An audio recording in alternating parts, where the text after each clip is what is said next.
भुवन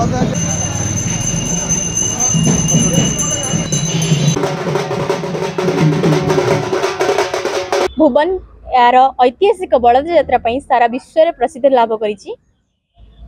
आपण माने जानिथिबे कि भुवन बलद यात्रा 2 दिन धरी पालन करा जाय थाए। प्रथम दिन रे अनुकूल पूजा करा जाय थाए, जहा फल कि बलद माने संध्या समय रे माता दुर्गा दर्शन करि थांती बुली बुली।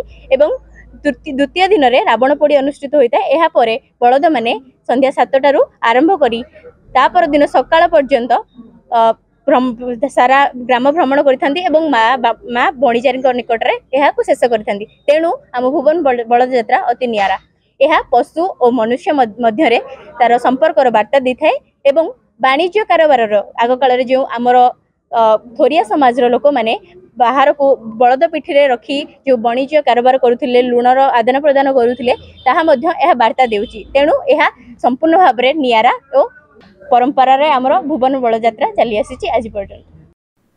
ढेंकानाल जिला भुवन रे शारदीय दुर्गा पूजा धूमधाम रे पालन करा जाइछि।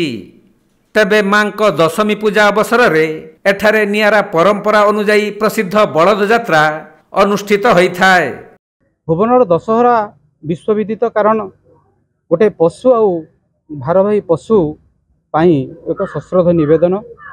मनीषर कृतज्ञता आज दिन में ही प्रतिफलित होता है। जो बेपार वाणिज्यर साथी देइथिला साहाय्य करथिला एई भारवाही पशु आउ बाकी रहिला आमर दशहरा बलद यात्रा गोपूजनर ये साक्षी। एवं भुवनर दशहरा बलद होची भाईचारार संस्कृति को बहन करे।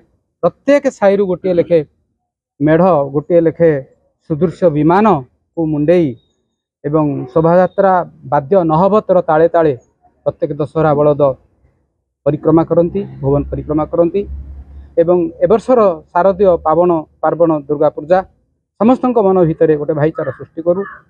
ए विश्वर समस्त दुख दूर हो, समस्त मन भितर पुणी मनीष पुणिया फेरी आसू, समस्ते अमृतस्य पुत्र पालटि जातु। एतिकी माँ को निकट में मोर सश्रद्ध विनम्र कामना।